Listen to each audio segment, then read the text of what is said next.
pinch point scanner, which I've been super excited about and showcased that yesterday. So take a look. Yeah, Christian, see that there. Presentation on the pinch yesterday.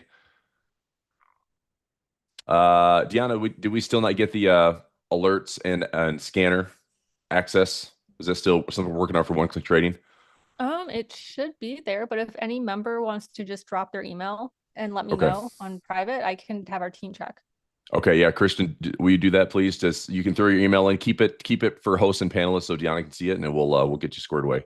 I know Drazen brought that up yesterday. We mentioned, I mean, the team will take care of it. It's the session yesterday was lifetime access to pinch point scanner and lifetime access to my alerts, and that was a great price at $9.95. So yeah, if you want to drop your email, we'll make sure those classrooms are squared away for you.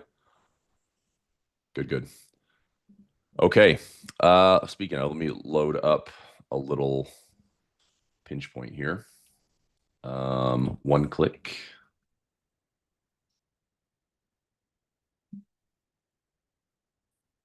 And we've got some prepping to do. Let's go. What am I looking for? Aha.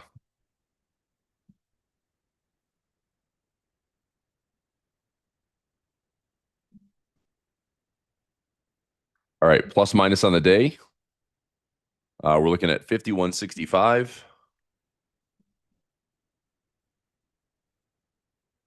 Volatility retreated a little bit off of the highs yesterday. We're at a 20 VIX right now. So if we get a mover type day, we're at 20. So 1.25% move. We've got futures up a little bit. We're going to be in some positive gamma this morning, so that could be an encouraging sign. We have a big inefficiency from last week, Thursday. If the market's going to be positive gamma today and drifting higher, you can see that we have all this inefficiency back here. 50 seems a little unreachable. That would be over 100 points higher. But if it's possible to sell premium and sell it wide enough, I'd like to pull in some credit up here. Obviously, it would be tough to get there, especially if the VIX is going down. But you know, plus or minus 50, and this is 100 points away. If it's again, we bank on the market being efficient. Like yesterday, it was nice to have two winners. Masterclass on Thursday. So the team is putting out a bunch of extra sessions for me. I think I'm going to do. I think I'm just going to do a class at 3 o'clock on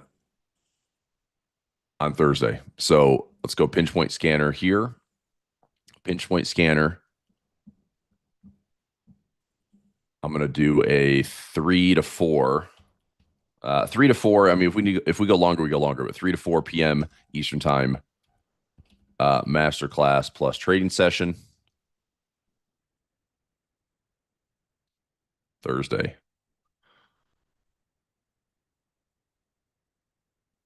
Okay. And the reason I'm pushing it to 3 is because we'll have another webinar. I'm doing another webinar today, tomorrow at 2 o'clock. So I want to make sure that that group of members that are joining that webinar can still join me for the masterclass, and I'm not starting it early. So we should be able to get everyone in there with a 3 p.m. masterclass. We can go until close. If we need to cover more, we can have a little bonus session on Friday as well. I'll sneak in a bonus session on Friday, but we should be able to attack pretty nicely on when we've got the trades that are given to us, we can attack some trades on Friday or Thursday. Sorry, within the hour. That should be good, and get some trades in hopefully. Replay from yesterday. There'll be a replay here in a little bit this morning as well as this afternoon. If you want to get one emailed to you, I think we can do that as well. Okay, so let me adjust that on my calendar for the masterclass on Thursday. Good. Okay. Yep, I've got 51.65. You're showing 47. I'm just going to go on the higher one there, Ernesto. I'll go the higher one just to be on the safe side. Let's bring up pinch point this morning.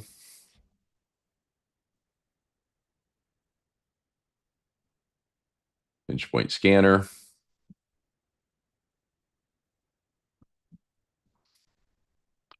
Okay. So we got 21 in the go zone. We do have some big names and ETFs. So inside of my get set zone, this is for the pinch point. We have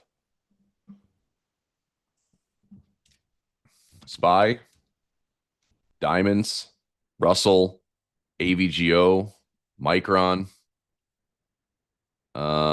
whoops, some other ones as well. But these are kind of my top five right now. And there are some others. This is our Goldman Sachs was also coiled. I think that's a get set. NASDAQ was in get ready, so I want that to cook a little bit longer. Tesla was maybe a get ready. I'll check on Tesla, but these are the five or six I'm really going to pay attention to for this week. But I'm always interested in the go filter. So it's a decent amount. I mean, you got 20 stocks to play with. What I do is I take a look and price them in. So spies, that's crazy. I've hardly ever see a go filter on an index. That just means like something big is coming. So again, I can't say one way or the other. I mean, one thing I was listening to a bunch of stuff yesterday and a couple of interesting takes. I don't know if I can find this indicator, but inverse ETF volume. This is a really good indicator for tops and bottoms. I'm going to see if I can actually find this. Traded volume and sentiment. Hmm. Maybe this one. This might be decent. Oh, of course you got to pay for it. Sentiment trader. Well, anyway, there's a gentleman out there. His name's Warren Pies, 314 Research, and yeah, I've known about this for the last like 3 or 4 years. It's just something it's hard to track. It's kind of like the AAII sentiment report or the NAIIM. So when inverse ETF volume goes high, that typically signals a bit of a bottom. The crazy part is our S&P is only a couple percent away from all-time highs. That's what's impressive is like this has been a bit of a sentiment shift inside of an aggressive rotation while the indexes haven't really budged.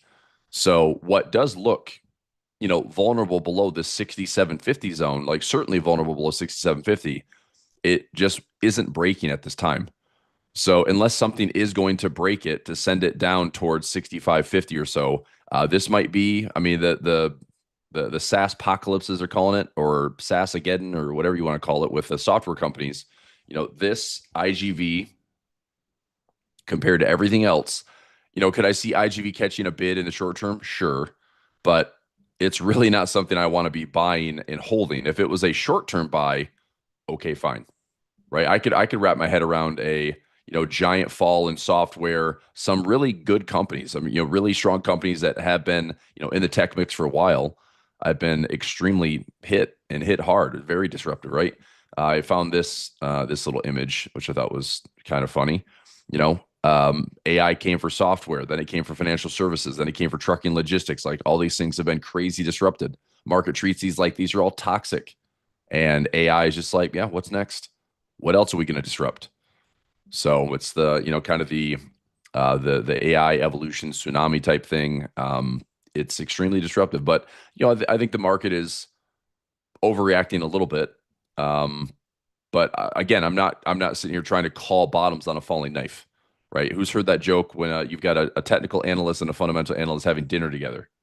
I heard that joke. They're sitting at dinner. The one guy knocks over the knife and it hits the fundamental analyst's foot. He's like, why didn't you catch it? He's like, the technical analyst goes, I didn't catch a falling knife. I don't catch falling knives. He's like, why didn't you move your foot? And the fundamental analyst goes, I didn't think it fall that far. So they're both wrong, right? But IGV is a falling knife. There might be a short-term pop here, but this is not something to say like this is the bottom. This is a generational buying opportunity. I don't know. This disruption is huge. If you played in 2022 and you saw companies go down 60, 70% or 80, 90%, you saw SPACs go 90 plus percent down, you saw companies turn to dust. It's like, I don't want to step in the way of that. So again, I go back to, if you want to reduce volatility, that's why we trade the indexes so much. I mean, the market's underneath the surface is getting hammered on certain sectors and certain stocks, while the S&P is like, we're down a couple percent, and it feels way worse. So I don't know if it's a sign of things that are about to happen to the downside, or it's just this rotation is so aggressive that's like, well, kind of settles in, and now there's maybe some optimism. Buybacks can come in. I think the market's not loving all the capex spending that's happening in the hyperscalers, but I mean, I think the buybacks from other companies will probably pick up the slack. It will be, not as noticeable, I think. So anyway, all good. It's definitely actionable. Yeah, it's a go. I heard another one, Claude crash on Google yesterday. Okay.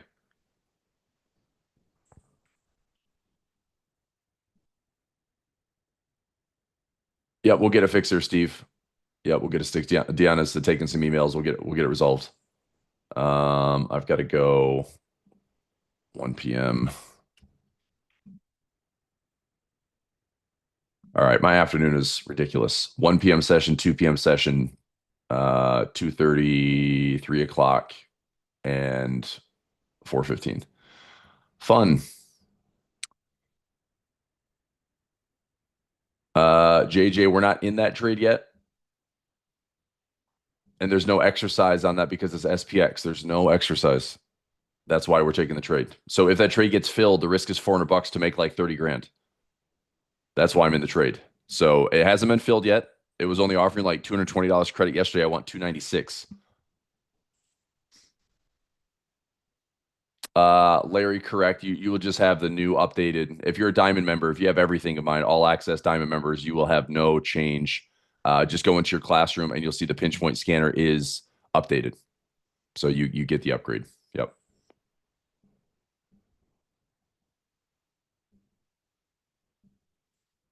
Steve said I asked to give me the bull version of the hedge trade. Well, I mean, the bull version would be your. I mean, I don't know if you're gonna get it for that cheap. You'd have to see price falling. So I would take the trade. Here's exactly what I do on a bull trade scenario. I actually put this trade in my broker platform. Um, I'm doing a 7,000 put and a 6,000 put. Okay, check this out. I'm going 7,000 put and a 6,000 buy put, and that's 1,000 wide. I'm going to try to get filled for 995. Now, again, that's wishful thinking. We'd probably have to see price fall below 6,000. So if you wanted to maybe get this filled, maybe you're on 6,100, and then you take that'd be 900 wide, so you go 895 credit. I'd risk $500 to make that's 1,000 points. That's 90 grand. Is that right? Let me double check the math on that. So if I go SPX, I don't know if we're gonna. I mean, maybe we get lucky with like an April correction. But if I were to sell the 7,000 put and go to, let's say we go to 6,100. Okay, so that's 900 wide. If I put this at a 895, watch the risk reward on this trade. Okay, again, it's not filling. Okay, but if it were to fill and that's my reward to risk, would you be happy with that trade? Risking $500 to make $89,000. I love that trade, right? And so why would I take a trade like that? Well, because there's no assignment risk. I can do whatever I want. And, if I am selling to put at 7,000 and I'm buying to put at, let's say 6,000 for that 1,000 wide, if my risk is right here, price would have to stay below this for us to lose, right? And every point to the upside is 100 points. So if you get 10 points, that's $1,000. 20 points, 50 points. So if we bounce back up, let's say to like 6,500, let's say we bounce back here to all this chop around 6,700. If that trade gets filled, risking $500, you could be up, 40, 50 grand. That's a pretty good hedge. The hard part is going to be getting that thing filled, because in order for this to get filled at a very, very high credit, you're probably going to have to see price fall down here, right? Now you still have contained risk. So a couple of trades would be either, 7,000 by 6,000 or 7,000 by about 5,500. And, it's an if. If it gets filled, it's a fantastic trade. It's hard to get filled though. Okay. Because you're, the The put side down here, it's like if price is just testing that put, if you're not timing it perfectly, you're not going to get that fill for like very low risk. I would still take that trade for like risking less than $1,000 if possible. But that'd be a trade that, as markets are crumbling to the downside, I'd have to just be watching and watching and watching. But to me, crazy levels of support would be 6,000 and about 5,500. So if there's anything I can do in there to grab some crazy low risk, high reward trade, not assignment risk, no assignment risk, I would take that trade. Okay. So, for a trade like that, I mean, I could throw it out there and guess like, oh, May is a good expiration, June's a good expiration. I have no idea. I think if the market's going to have a weakness window, it could be now, like February, March, April, probably the weakness window that, the market is certainly vulnerable. If we don't roll over, right? If we hold here and we go back up to 7,000, if we can breach 7,000 and this market runs a little bit higher, great. That's an okay rotation. That's a decent participation to all-time highs. Is there momentum behind that? I don't know. If we go this high and this high and this high and it shows divergence, I'd still be skeptical of like, well, we're going to put in maybe a topping pattern and we still have a correction. I am telling you, like, this market could be extremely volatile and extremely choppy this year. So temper the expectations of the market ripping 20% to the upside, temper the expectations of the market crashing 30, 40%. I just think this market is doing all sorts of stuff under the surface and not a lot is happening. Some of the best trades we're doing right now is what we're doing in Project Options Edge, which is just getting the VIX flaring up to 20, selling premium all the way down here to April 2025 lows, and we're going to collect thousands of dollars of income safely. Okay. And that way I don't have to worry about all this stuff. What we're doing in waterfall income, 10% lower.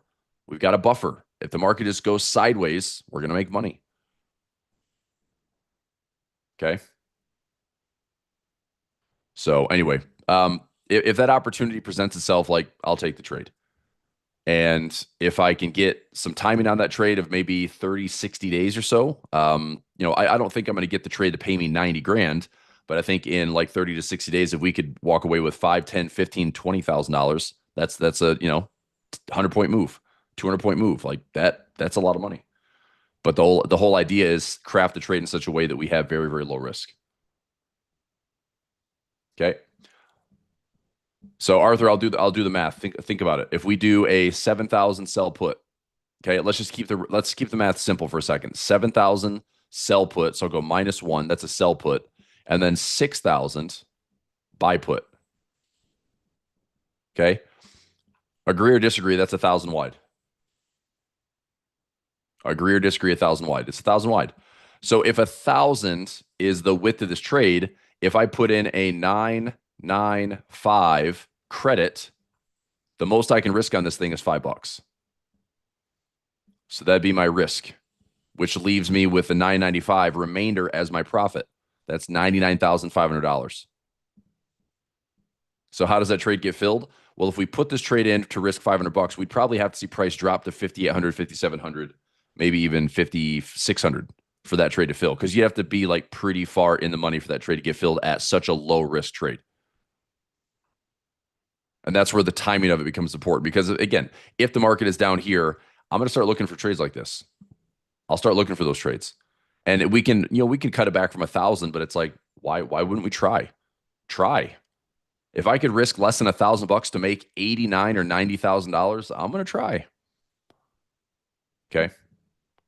So again, I don't have an exact trade right now because I don't know the timing of this. The market is showing no signs of going down to 6,000 right now. If it starts to fall, we'll start looking at it. If it starts to fall, we'll start looking at it. Okay. And that way we can figure out the timing. I'd want to at least be out, 30 to 60 days, maybe 30 to 60 to 90 days. That's all. So just put that in the back of your head, right? And I don't think you're gonna have to remind me, because this will be front and center on my day to day. But it's like, if we are falling, I'm interested in where this thing can show some strong support. Strong support here at 6,150, strong support at the round number 6,000, strong support at the outer trend line around 5,600. If that presents itself. Now, the same thing could be true if we go up to 72, 73. We're showing more overbought conditions. If this structure breaks, I might put in a very cheap bear call spread, and I could sell the 6,000 call, and I could buy, let's say, the 7,200. Right? If we're trading at 7,200, could I sell the 72? Could I sell like a that's what, 1,200 wide? 1,200 wide. Could I sell 1,200 wide for 11.95 credit? Maybe. Price would probably have to be up higher than that. And what are you doing on that trade? You're calling the top. We know that's probably not the best thing to do, but it's a low risk, high reward type setup. So could be interesting.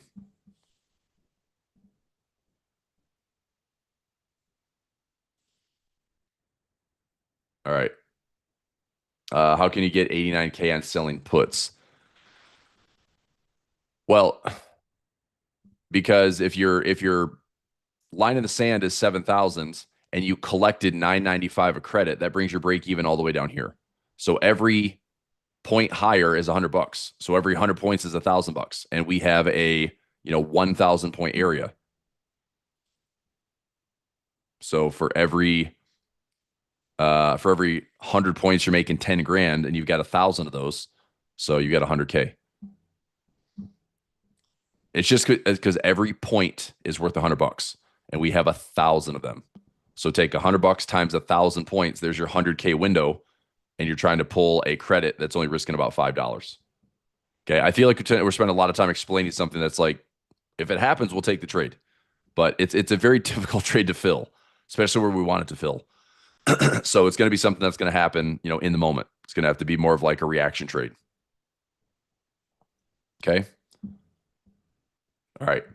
We have opening bell here in just a couple minutes. Pinch point, we've got some actionable stuff. This is watch list Wednesday, so we'll take some time and at least start pricing out a little bit. This is what I'll do more on Thursday, excuse me, for my pinch point members with my trading session and masterclass. But we have some decent tickers in here.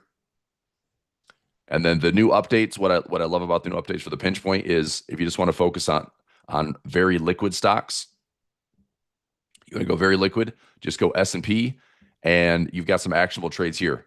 Anything that's in the get set or the go inside the S&P, see some pretty good names here. AVGO, Nike, Starbucks, Verizon, AbbVie Labs, Raytheon, Home Depot, Progressive, Eli Lilly, Goldman Sachs. Those are pretty decent. You go to the NASDAQ.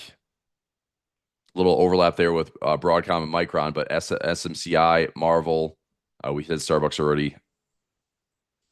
So, and we have one that's Monster Energy. So if we just go all stocks, Monster should already be there. So SPY, Monster. We have the diamonds as well. If you search for diamonds, DIA. I'm always looking for ETFs. So we're in a get set for the Dow. Russell is also in a get set. These are good. Means we're going to have some direction. MAGs, ETF for the MAG 7. No pinch right now. Some of the MAG 7 stocks, no pinch on Apple. Some of these are already moving a little bit. No pinch on Amazon. Microsoft's been a falling knife, so no pinch there. Meta, no pinch there. So we're picky. IGV, the software stuff, any pinch, no pinch. It's been falling. It's been active. So anyway, good stuff. All right, we'll come back to that in a little bit. Let's get prepped for a little daily profit play. Plus or minus 52 on the day. Let's put a level here. So we had price stay within our green levels, yes? So we needed to stay within our green levels. It did. I took 2 trades, 2 winners. Turned out to be a pretty good day yesterday for daily profit play. Hopefully today will offer something similar. And I can drag some chart alarms elsewhere, get them out of the way. All right, market's going to open up about 0.23% higher. We will be in positive gamma this morning.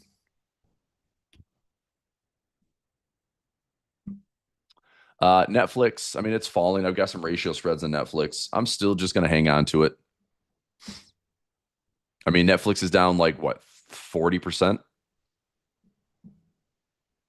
It's down 43%. I mean, fair value. Let's see if I've got it right here. Let's go fair value on Netflix.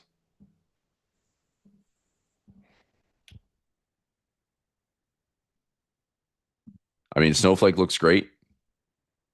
Fair value, it's 30 times earnings. 84 bucks. Like it's fairly priced. I think I've got a 78 by 70 on Project Options Edge. 78 by 70 is a ratio spread. So 70 be the assignment price minus 8, and then whatever I pulled in credit wise, which might be like a buck and change. I'd own shares of Netflix around $60.50. And $60.50 puts me at around a 55% pullback. I'd take it there. Could it be nastier? Sure, maybe. But we've already pulled back to the halfway point. I said a lot of stocks you look at for 2026, look at the low, look at the high, find a big fat fib zone, and then look for a bullish pattern. You know, if I can own something around that, like the 382 to 61 zone, that's a good spot to be buying a dip. If you like the stock that's worth owning. My goal on at Netflix is just to make it an income trade. But if I did own it, I'd own it at $60 and change. I'd add covered calls, repair it for hopefully a $500,000 winner, and that's it.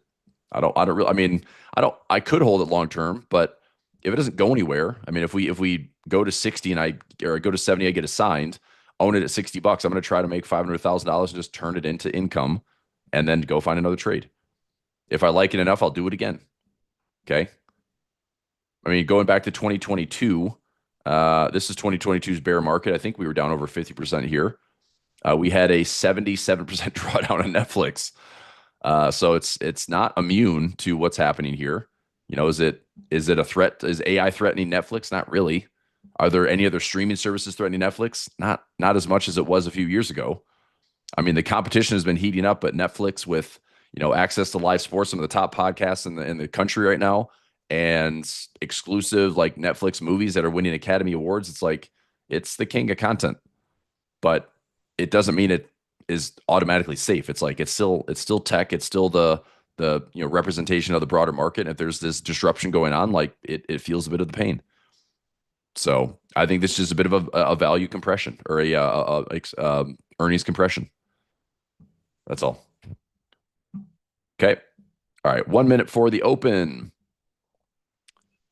Just want to take a look and get kind of our plus minus 51. So we're at 0.22. We'll be opening up just a tiny bit higher. There's probably where we're going to start the day. So there's our start to the upside. Let's go up 52 points from there. Okay, about 69.11. This is going to be market maker efficiency today. If we get it, right? So this is going to be like prices should stay below this blue line. And then from the close yesterday, going down about 52 points, 67.90 there. So that should be about where we are at for market maker efficiency expected move. So if I can sell some premium higher, if my bear call spread's higher, if my bull put spread is slightly lower, then hopefully for the day we have another efficient day. What other catalysts do we have this week? I know it's an OPEX cycle, big expiration going into Friday, but we don't really have any major pressing news. So market just opened. There's your gap. Let's go real-time gamma. Here's my real-time gamma. So as long as I can sell above 15, let's just look at our numbers. Okay. So SPX, today's the 18th, plus or minus 52 down to 44 right now. Keep an eye on the VIX. I can go 25. Go 25 by 35. That's a 7 delta. Go a little bit lower, see what I can get here. 7 delta, let's match that. 60. So 7 delta would be 25 by 35. And let's go 7 delta here, 60 and 50. Not a bad trade, $1.30 or so. Maybe willing to go a little bit wider on the call side. 25 seems like a tough gamma level. I mean, we could get there. We could have a rally that gets up into these levels. It'd be hard to get there. I mean, that'd be a 70-point move. Hopefully we don't get there, but let me see if I can go a little bit wider. 30 by 45, that's a really low delta.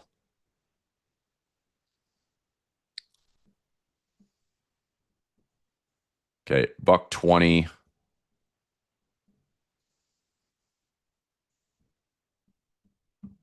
All right, I'm gonna try to go dollar 25.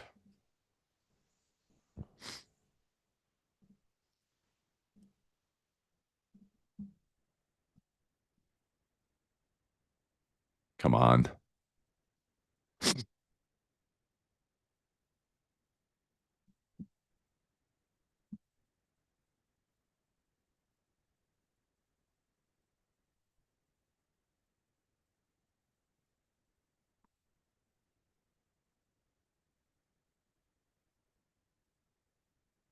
All right, go $1.15. This should fill. All right, I'm in for buck 15. Um, I went 15 wide on the call side, 10 wide on the put side. Should be, below the strikes here. I don't know. This should be pretty safe. If we have an efficient day, this is a pretty easy win. Buck 15, I'll put it in for Telegram. So new trade. Today is the 18th.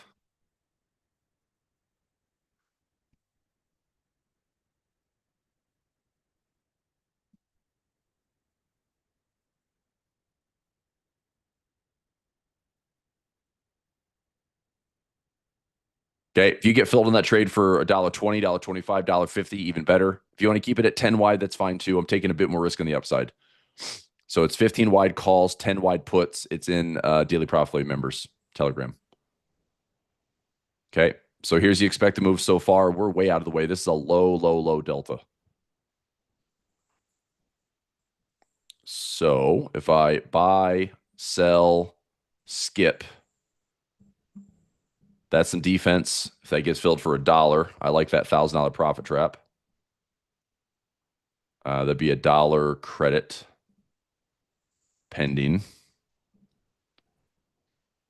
If this one were to get in trouble, I'd probably do it in here, 50 by 40 by 25.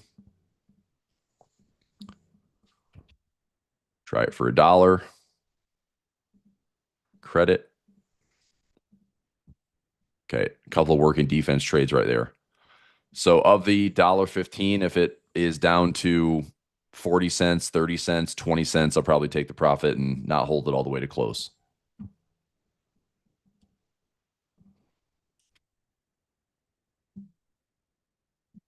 Okay, there's my DPP for the day. So keep an eye on that.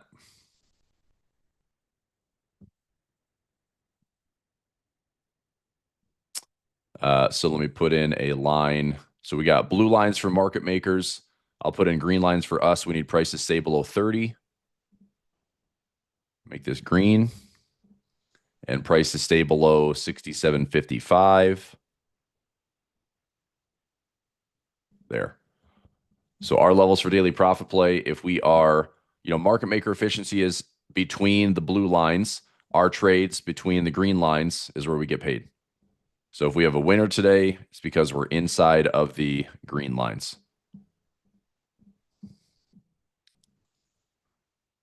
VIX is around 20. I do want to keep an eye on this to see if the VIX is coming up. Let's go 21 VIX. And maybe back up here towards the 23 VIX. If VIX is elevated again, well, we're gonna deal with maybe some downside. Hopefully not too bad though. So my green level is a 1.28. I mean, it should be safe. We're in positive gamma. As long as we stay above 68.45, we're positive gamma. So let's see what happens.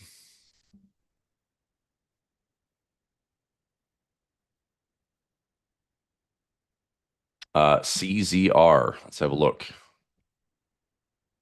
Caesars Entertainment versus MGM. I mean, these are always so Vegas stocks like Caesars, MGM, LVS, WYNN. Those are all good signs of like the tourism economy. Vegas is always a good sign.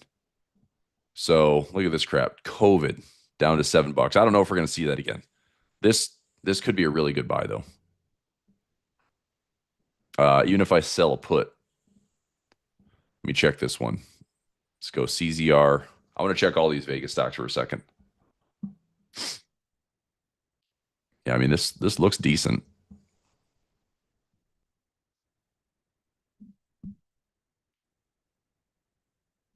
Hmm.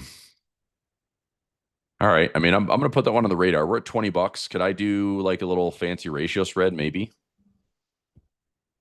CZR.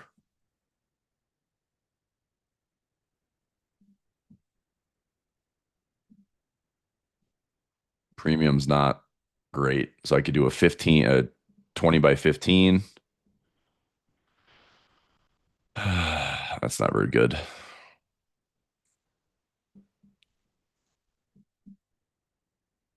I was just thinking of selling some puts, but I want it to be a little bit lower. So yeah, there's just not a lot of premium lower. I mean, I could do it now, like sell a put at 20, get 250, but then I own it. I own it at $17. I mean, the low's at 7.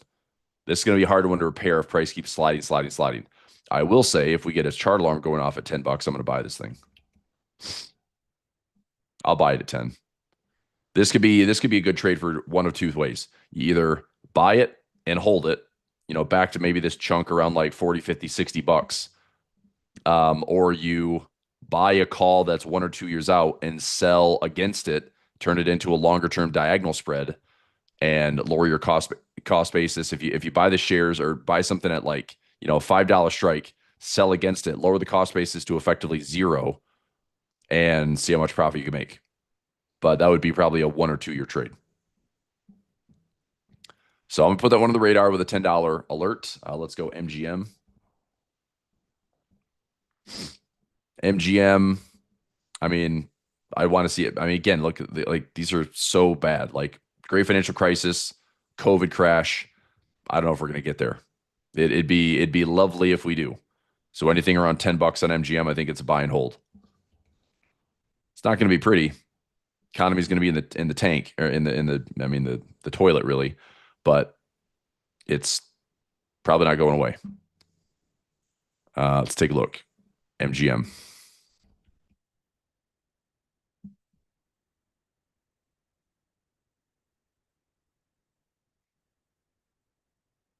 I mean, all have upside targets, but can I sell a 10 put and actually make some money on this?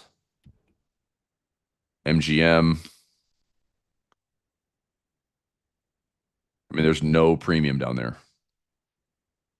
So I'm not taking the chances on like, it's a good spot. It's not. I mean, trade this thing at crash levels, right? Trade it at crash levels. Play around with the strikes a little bit, Don. If you move the strikes, maybe 1 or 2 strikes different. Play around with the numbers. It's got to be close. Let's check.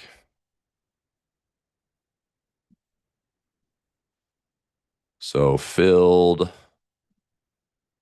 I mean, it's trading for $1. It's $1.05 right now with my strikes.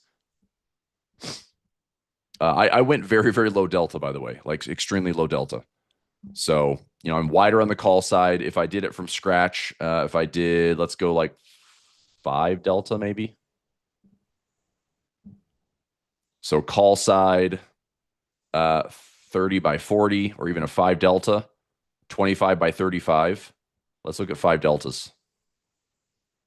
And then 40 by 30. I mean, you can get $1 for that. Risk 9 to make 1. I know that's not a great reward to risk, but it's a pretty safe trade.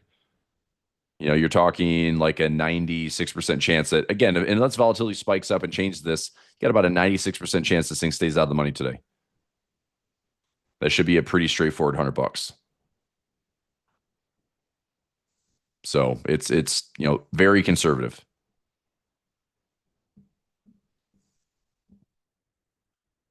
I'm going to try to let most of it expire. Yeah, if I'm in for $1.15, if I let it go all the way down to like 20 cents or so, I'd say like 25 cents or lower, I take the profit. If I get $1.15 minus a 20-cent debit, grab $95, I'm happy with that. I'm happy with that for a win. So I can set that take profit. That should fill by maybe 1 o'clock today, 1:30. If prices are calm and we're hanging out in the middle, it's like if price starts to gravitate towards our gamma levels, then okay, and we got to take a stab at things. I mean, VIX is retreating a little bit. Are we going to go up and try to test some of these gamma levels? We're in positive gamma right now. Okay. Clearing, I mean, you can see here left on the chart, if we clear this resistance, that's a pretty encouraging sign for the bulls to come and snap back. Like this is all inefficiency from Thursday last week, right? So if we come up to this point and we stall, maybe the market's still range bound. Remember your plus minus on the day. But if the market breaks higher, hopefully it's just a slow grind and we don't get above 69.30 today. Okay, here's a look at my live gamma. By the way, if you had engineered options, did anybody hold it to close yesterday? I closed my 50-cent credit for a 5-cent debit because I want to make sure I locked in guaranteed profits. But if you held it to close, it did close yesterday at 684.50 or so. All you needed to do is stay above 684. You got a full winner. Nice. Larry held. Roy got filled. Okay, good. Held to close for full. Good, Brandon. Lester did. Roger did. Excellent. Yeah. So we made money, right? I mean, I posted that in Telegram yesterday for engineered options. Look, it wasn't fun. I mean, the market was down 1.18%. We still made money, right? 2 losers and 1 winner, but we still made money. Like that's a grind, you know? But that's why I built this service. It's like I'm not trying to get everything perfect. It's like I'd love to take 3 trades and 3 winners. But that's why initially, like I kind of called this like an income stack or leveling service because I just want to get in and trust that the market's trying to go break even or better. And historically it does. Even in bull and bear markets, we still see the market go break even or better. It's crazy how good these odds are. So we exploit those odds and we stack up some trades. And even with the market being down over 1%, down 1%, we still made money.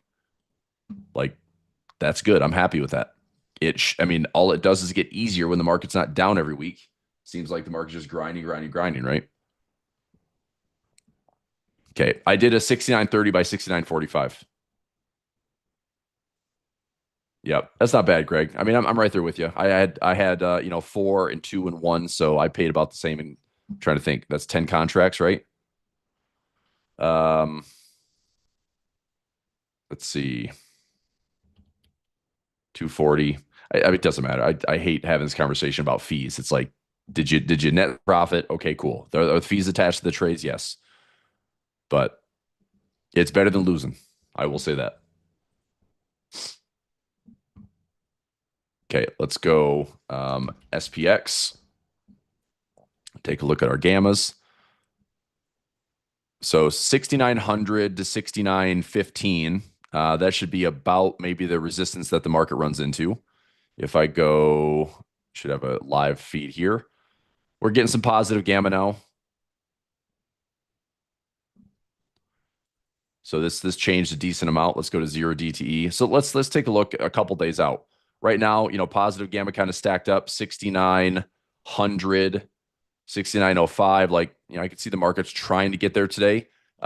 Resistance sits around 68.80.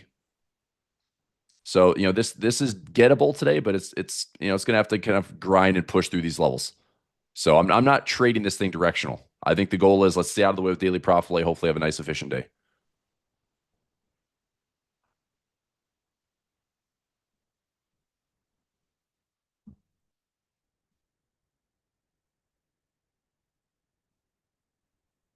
Okay, hang on a second.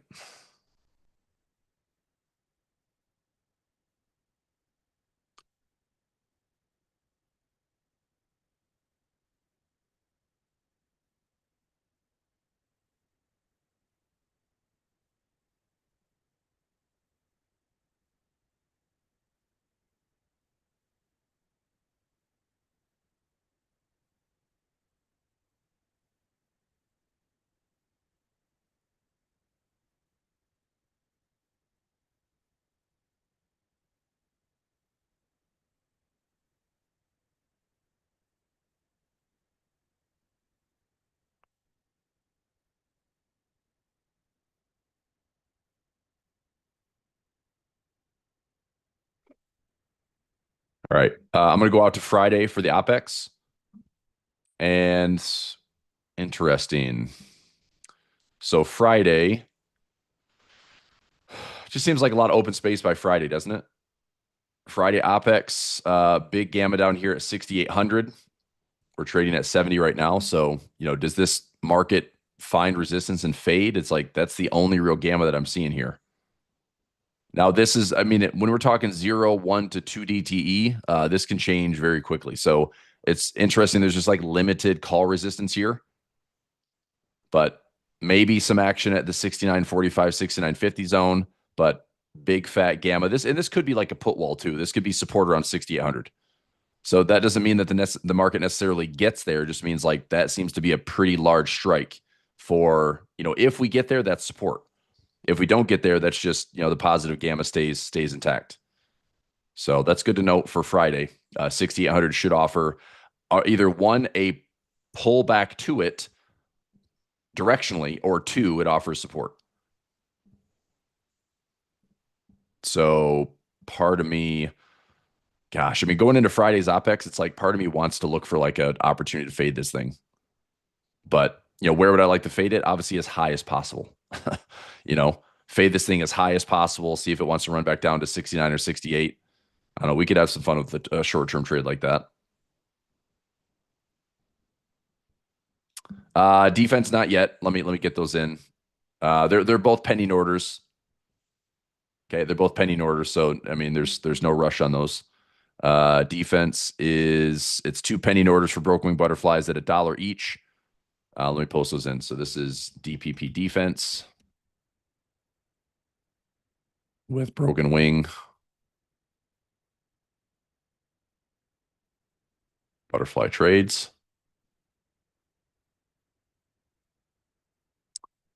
That is the 69.25. So buy 218, 6925, 6935.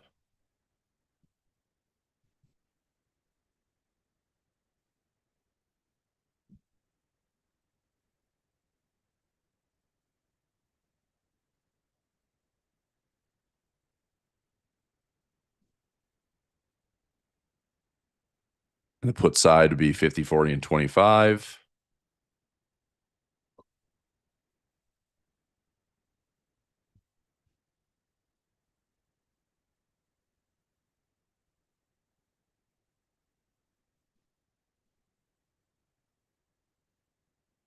Okay, two pending orders there.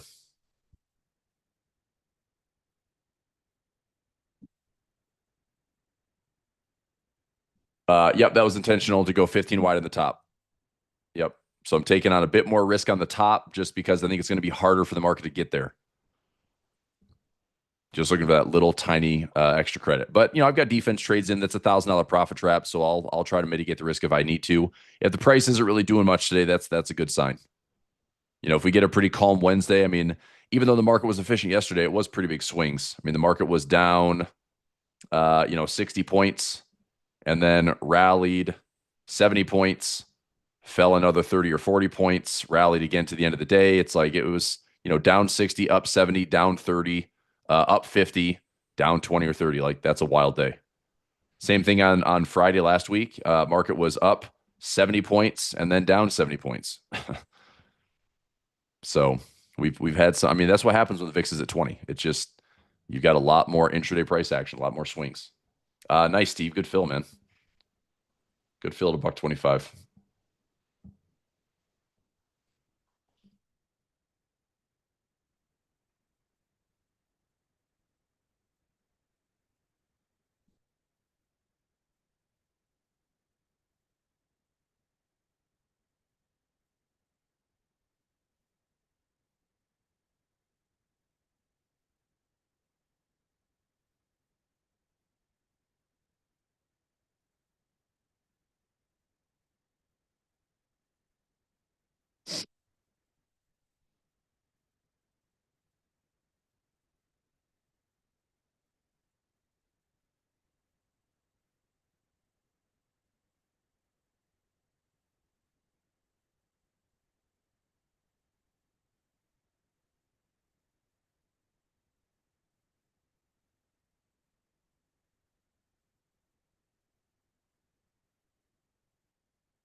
All right. So while we're hanging out for daily profit play, I want to take a look at some of these. So Caesar, CZR, MGM. Let me add these to the watch list actually. CZR. It's kind of a good just tourism economy snapshot. Health and consumer. MGM. LVS. And Win. Let's take a look at those.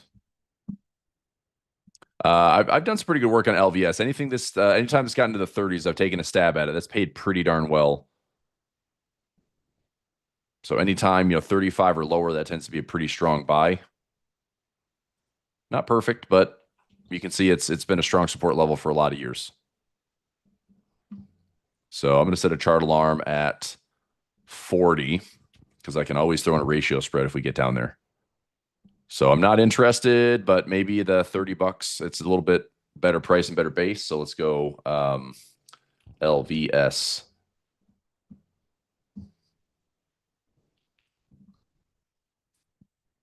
Premium's not awful, but it's not great either. 40 by 35. Nope.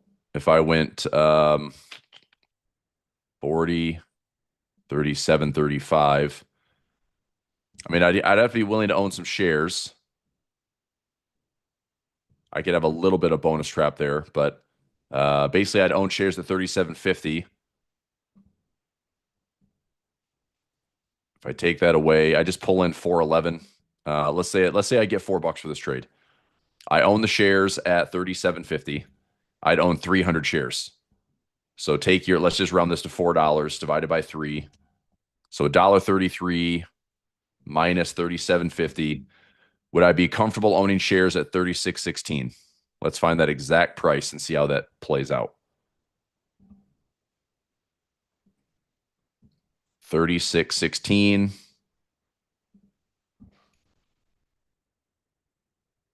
Okay. So would I be happy owning shares there? It's not the lows, but we've had some pretty strong bounces. Now, 2008, not so great. So if I'm owning shares at 36 and it goes down to, 10, I'm not going to love this stock. It's going to be hard to repair that one. But since 2008, and I don't know. I mean, I don't want to see the bottom of the K get really bad. And that's probably my biggest concern is like we just have the bottom of the K get worse and worse and worse. And the only people that are making money are those that are invested because the assets are naturally going to drift higher. So that's why it's a great time to have trades, have some assets, have some investments. I do think naturally there's going to be some higher highs. Market might have some disruptions, SaaS apocalypse, blah, blah, blah, hard rotation. But it's like the market just finds a way. And we'll see. So anyway, premiums aren't great for me to take a trade now, but I don't want to just sell a bunch of puts either. That's just too much exposure. Let's go win.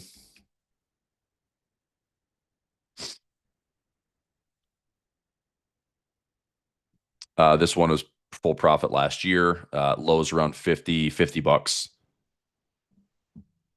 Take a look at this one. And again, let's make sure fundamentally there's some upside on this.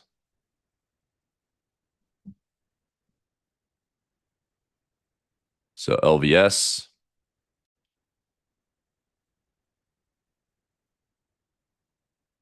Well, I want to wait for that one to get to 30 bucks then. Now let's look at win.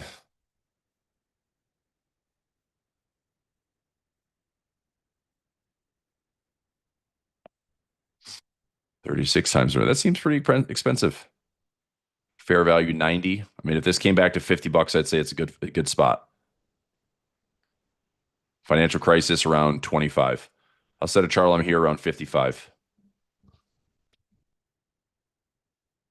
So kind of opportunistic. What I want to sell premium on it right now. See if it offers anything. So win 50 bucks. Yeah, it's just not a lot of premium.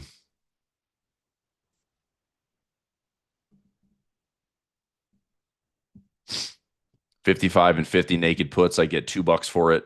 I'd have to tie up about 10 grand cash, which I don't love it that much for $200.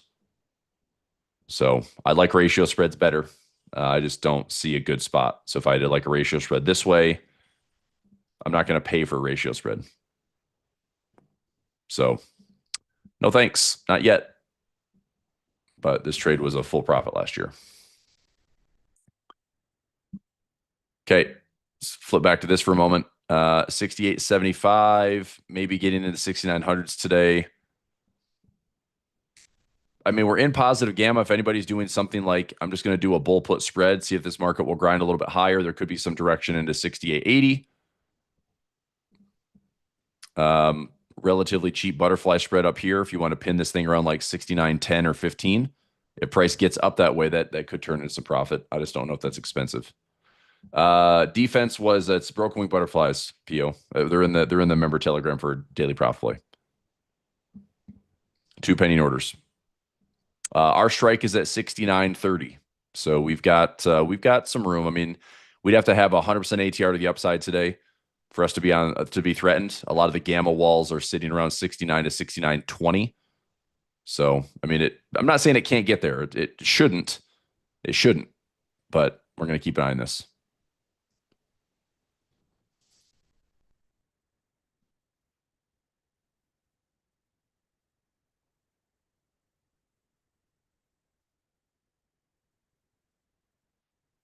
Okay.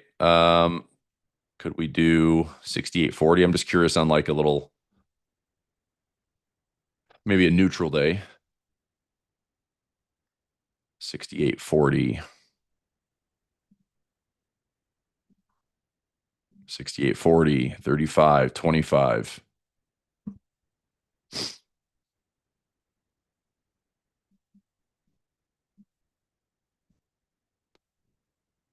I mean, I'd kind of want to take this trade. If we could have a break even day or better, I mean, I don't know what's going to happen. But if we have slight gap up, here is, positive gamma above 45. Day is trying to grind up here to maybe chew into these Thursday sell-off candles, which was a very inefficient slide. But if price doesn't want to go down, it's like price doesn't want to go down, then it's just going to drift to like 69 and change. So a couple ways to look at maybe skate to where the puck is going would be maybe if we pinned a 15 wide. So 240, it's like I feel like you could turn that into some profit. I wouldn't want to hold this for a profit trap, but it's like if price is going to get to 6,900, this is probably worth $100 or so. But you got to risk it. You got to risk your 240 to get that direction. If it tops out at 68.80, this thing drops. Like I'm just thinking I don't love that trade. If I go 10 wide, a little bit cheaper, throw a buck at it.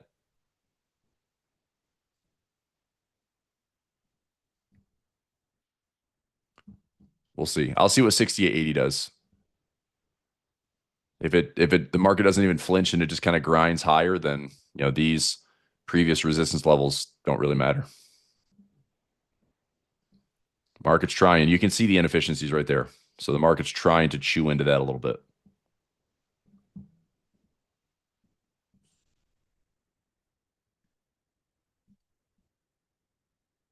Okay. We'll see what happens. Steve says put spread 67.90 by 80. Yeah. Yeah, I mean it just depends on if if the VIX is going to get crushed today. I mean, VIX is retreating a decent amount, so I would I'd move chart alarms down here and just see if the VIX goes lower, then we're going to grind up all day. Right? The VIX slides lower, this market's going to try to find, maybe 6,900, maybe a little bit higher. But hopefully not 6,930. That's the plan.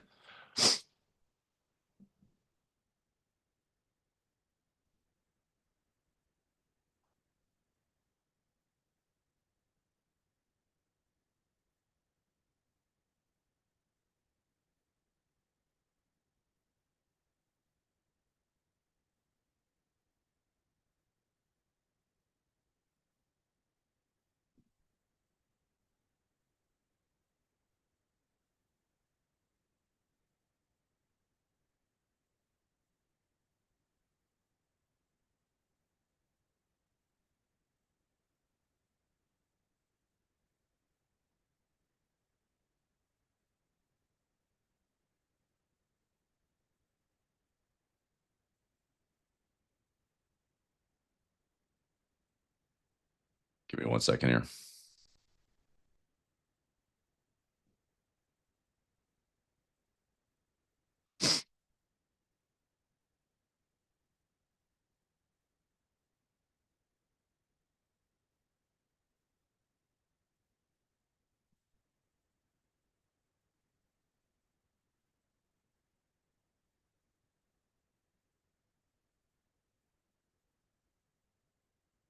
My sister is in New York. She works for a software.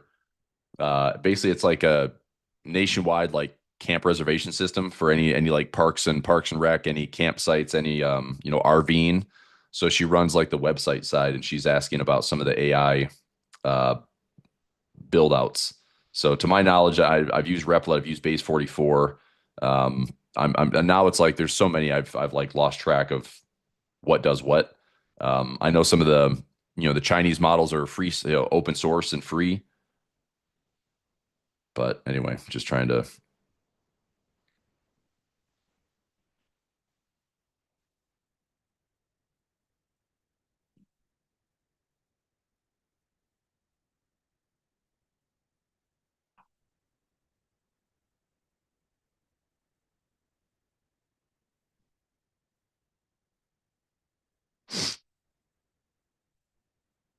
Because I'm not a coder. Heavy duty smoothie. Wait, you can tell that I'm sick? Yeah, it was weird. It would like hit me on Friday last week, and I feel fine. It's just like a little stuffy head cold. The weather's been weird. We had like 50 some degrees. We've got like winter advisories right now. We're probably due for like a foot of snow. Yeah, this is my it's my radio voice with a little cold. All right, let's have a look here. We're at 90 right now. Could we do? I mean, is it cheap enough if I played some defense here? So I've got the broken wing. I could do a 40. Like that one wouldn't be terrible. Maybe a little bit wider.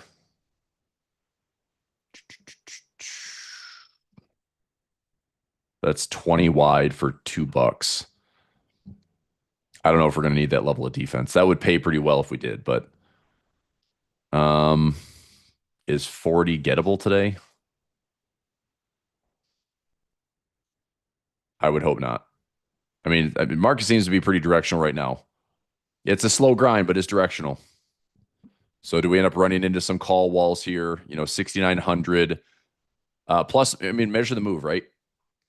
Take our open, measure our efficiency at 52 points. Does the market hit here, stall here, and stay here, reject here, slide through here? Are we getting close on that broken wing defense trade? Not really. It's one thing that bothers me a little bit is like I want it's early enough in the morning, like this should be offering a bit more credit.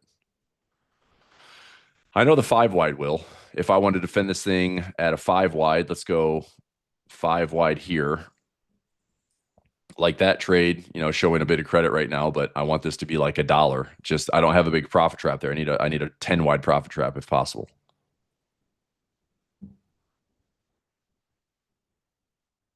Yeah, I agree. Yeah, I blame the flights. But like I said, it's not bad. I feel fine. A little stuffy, that's all.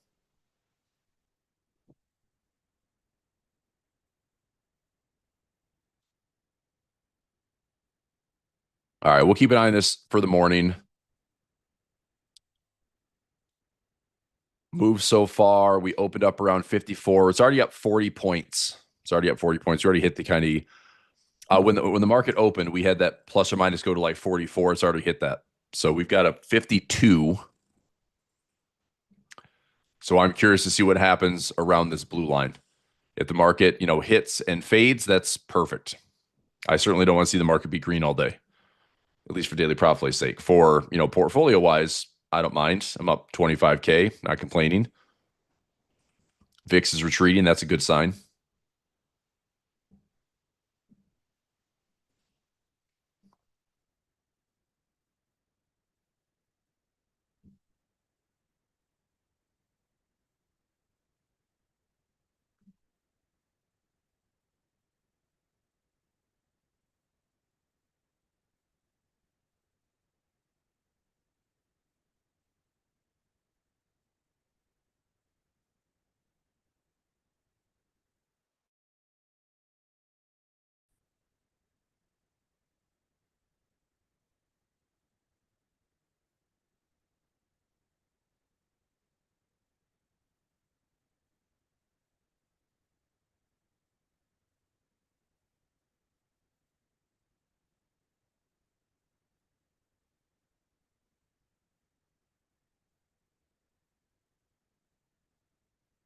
Okay. Let's take a look at pinch point. So this is going to be a little sample of what I'll do in the masterclass on Thursday. I want to tackle the SPY. I think we have a good swing opportunity, up or down. It just depends on how we can price this thing out. I want to take a look at SPY this morning on my watch this Wednesday. These are in the go zone. These are great trades. Let's have a look here. So SPY, we're talking weeks of consolidation. Anytime I've seen this, and this is pretty crazy. Anytime you see these like red dots here, that's where I'm getting some pinches. And we typically have some direction, like I said, within about 30 days or less. So same thing here. It's like we've been sideways for quite a while, building up this. Like this, it's going to go somewhere. And I know the crazy part is it shouldn't be that difficult to say if we break and go higher, measure the box and there's your breakout. Break and go lower. I think this is where it gets a little bit nastier. So we have a 100%. So this is our range right now. This is a 100% breakout. This is a 100% breakout. This could certainly become a 200+% breakout as well. If we get to these lows, take out these lows, come back to all-time highs, like, I don't know, previous all-time highs I meant.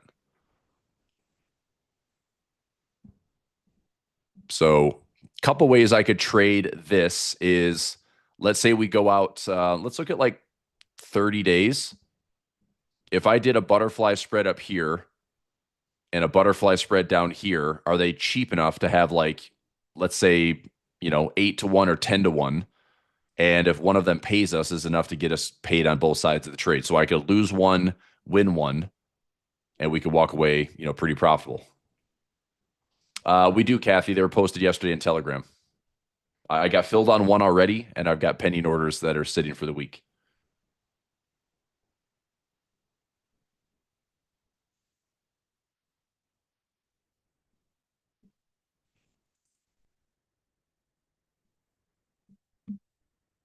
Okay. So we're trading. Now, again, with the SPY on pinch point, my pinch point scanner has SPY. We could also do something equivalent in SPX so we don't have to worry about assignment risk. Is that fair? So it's cheaper to trade SPY or cheaper to trade XSP. But I want to go after, I don't know. I think, SPX would be pretty reasonable if we can do, let's say we spend like $100 to get up to like 1,000. It's not a bad trade.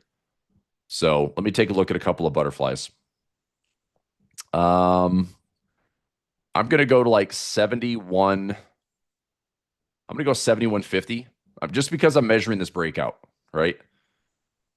So a couple ways we can play this. If I trade the guts where we just get into the trenches right now, I'll show you something. Here's SPY.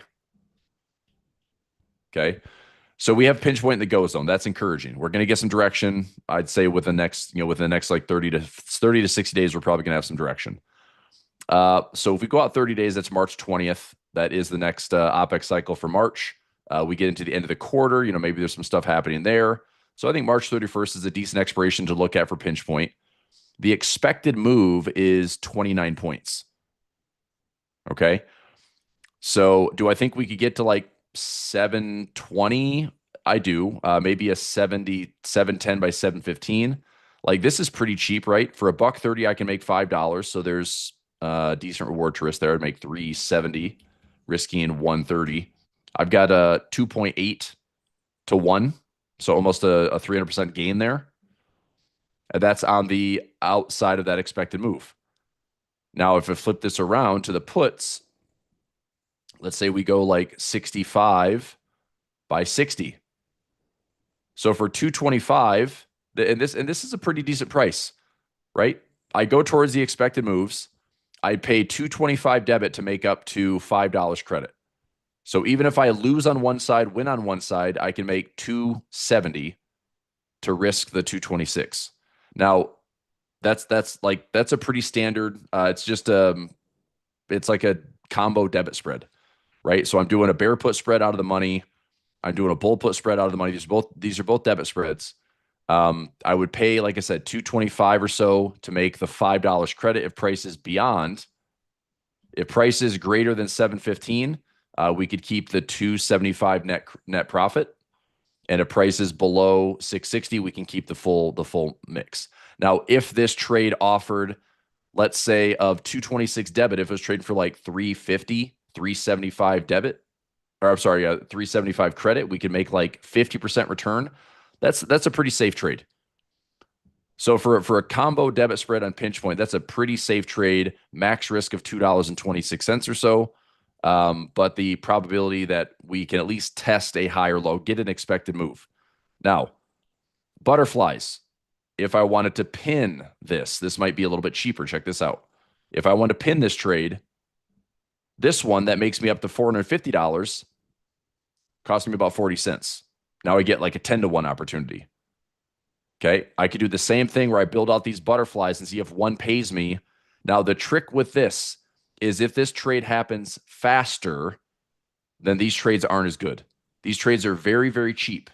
Okay. We have a lot of profit opportunity. It's 10 to 1. But if this isn't timed well, then we're not going to get a bunch of profit for these trades. So let me take a look at something really quickly on, let's go option strat. Let's build out a couple of butterflies here. Let's go long call butterfly. And we can do this on the SPX as well, but it's going to be, we can go XSP. It's just not as liquid. We can go SPY, which is super liquid. We can go SPX, which is going to be just a tiny bit more expensive. So if I'm 5 wide in the SPY, that's essentially 50 wide in the S&P or the SPX. But let me just show you this trade. So if I went out to the March 31st, end of the quarter, and we are talking 710 is my pin by 7015 or 715 by 705.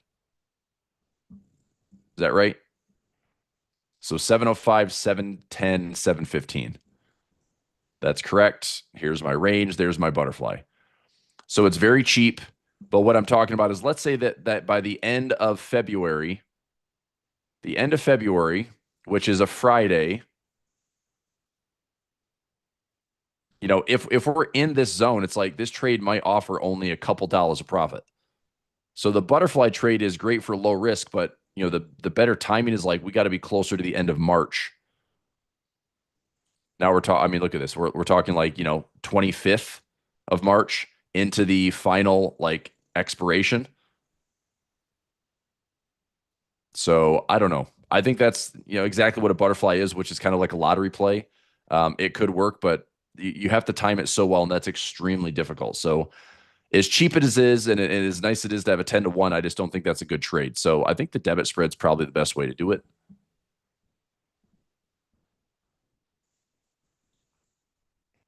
Profit factor on engineered options. Profit factor 2.69. We have, see, win rate right now is about 78%. And profit factor 2.7. Now, what I've been doing on engineered options is I have been participating each week without fail. Like I'm putting the warning sign in. Like, look, the alignments are kind of lousy. I'm still going to participate because we're basically playing, our levels and a defense trade. So we've had like 2 weeks in a row now. We've had net winners because we play defense. So we're still making money, which I'm totally happy with and totally proud of. The market's literally down over 1%. We're making money. Down over 1%. We're making money. Markets, chop suey for the week. We're making money. That's not a bad result. So I mean, engineered options for me is, obviously we want to see the market in a more conducive environment for bullishness, and then trades on engineered options become very easy. But when the market is literally grinding all week long and it's choppy and it's, all over the place, I'm just happy we're making money, So it's like I'm still going to participate. But right now we got about a 78% win rate, 2.7 profit factor. Yep, we're at 69.02. I see it. I'm watching. I'm always watching. I see this happening on my other screen. So I'm watching. All right, let me keep pricing this out. So I think the butterfly is not a great trade. I'm going to do this combo trade here. So 5 wide, and let's go 5 wide here. See if we can get filled for 225. I'm going to try the mid price at 226. I don't want to pay more than 230 for it. Should get filled for less than that. 227, 228. Come on. You dirty dog. I mean, the ask price is 230. I'm trying to try a freaking spread. All right, just got filled at 229. Pinch point, new trade. Filled. I'll post this in the alerts. Pinch point, you get a Telegram alert. I'll post it in the tracker as well. So I'm going to do a combo. Trade 101, SPY. Today is the 18th. We're doing the March 31st expiration.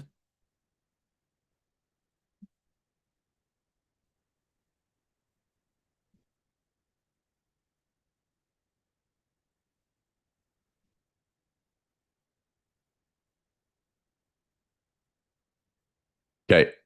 So the trade that I just put on, I'll build this trade out. So I'm doing a bull put spread, and that is the 665 by 660. And I'm going to add in a buy call and a sell call. So I bought the 70-10 there. Okay. So I do have a dead zone, right? I mean, if the S&P is still going to be choppy, I'm sacrificing about $229. But if we get a move to, I mean, I think we could go to 720. I think we go to 650. Those are my measure moves. So I'm trading the SPY for 2 debit spreads. There shouldn't be any assignment risk on these trades. I'm looking to see if price will hit somewhere within the expected move as we are super, super pinched. I want to see if we hit, let's say we hit 720 or we hit 650. I can turn that 220 debit into upwards of, if we're trading for like a $5 credit, that's full profit. If we go like $4 credit, if we go even 375 credit, I'm just looking to make some money on these trades. You do. You do. Yep. So if you're a lifetime pinch point scanner, so if you have lifetime pinch point scanner, you should have the alerts. If you purchased the offer yesterday, we're doing lifetime scanner and lifetime alerts. Yep. If you're a Diamond Club member, all access member, you already have this. Yeah, we're getting it updated in the classroom. So let me put this in Telegram for members. Let's see, Deanna, can we send this out to I'll put this in here for pinch point to be safe. We'll just put in the classroom. Pinch point, new trade alert. That was a 3/31 expiration.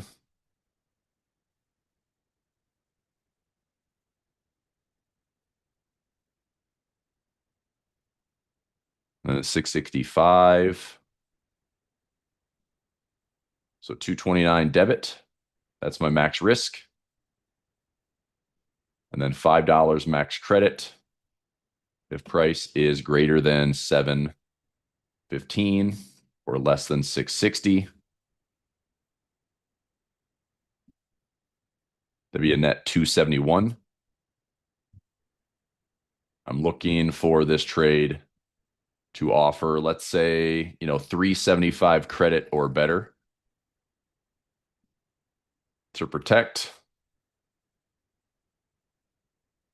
and not have to hold the expiration. All right. That trade is in. I'll post this in for the alerts for new members. This is going to be inside. Pinch point, new trade.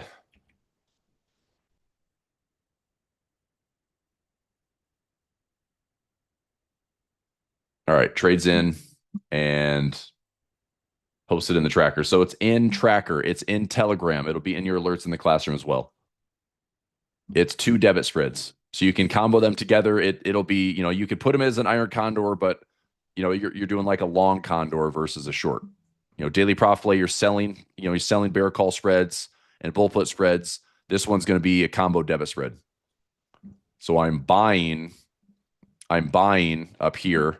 I'm buying down here. So I want price to move. This is a dead zone. I don't want price to stay sideways. I am banking on the fact that this market is stuck and sideways, and we're going to have a breakout coming sooner than later. And hopefully that breakout is, you go up here to the top. Hopefully that breakout is going to offer up some direction.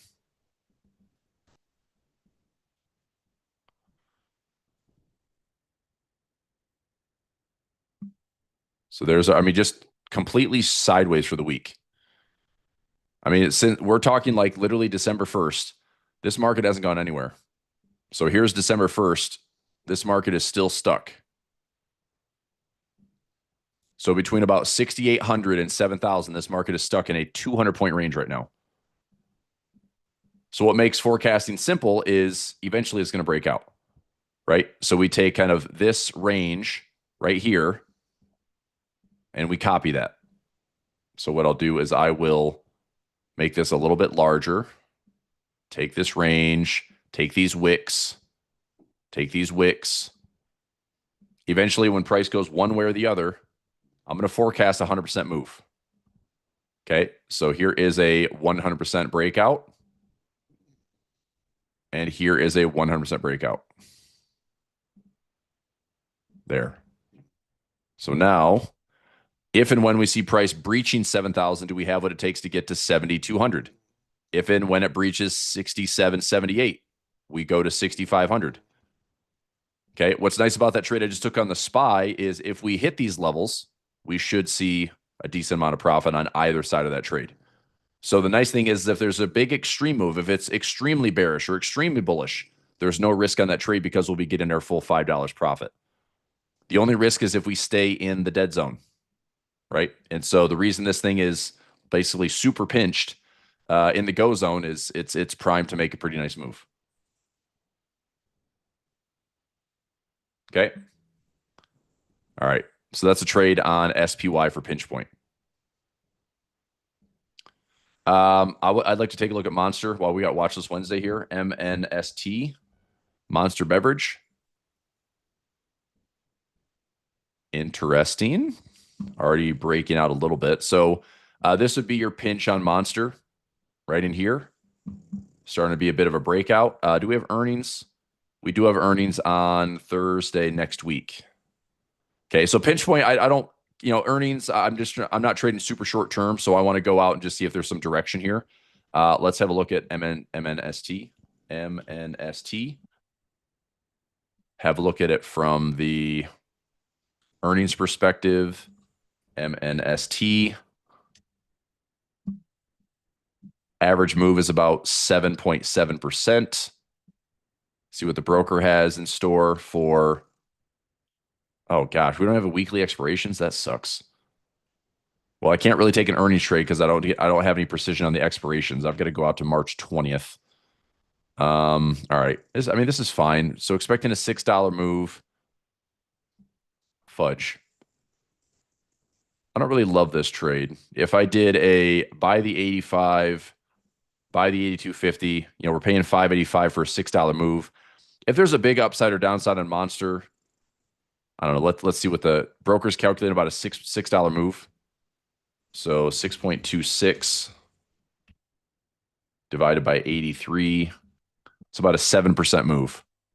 Broker averaged about 7.7. So that's pretty spot on. Fudge. I could make this really cheap. I could just do, well, I can't because I don't have the expirations. Damn it. I can't do a calendar is going to be really, really wild. If I were to, we're trading at 83. If I were to sell the 82 for March, no, that's not good. That's just not a good trade. Unfortunately, I just don't have any expiration precision that I want. Now, pinch point, what's my hesitation? Well, we're only looking at a $6 expected move, and we have 250 wide strikes. I don't love that trade. But if I went to the upper side of like a 87.50 by 90,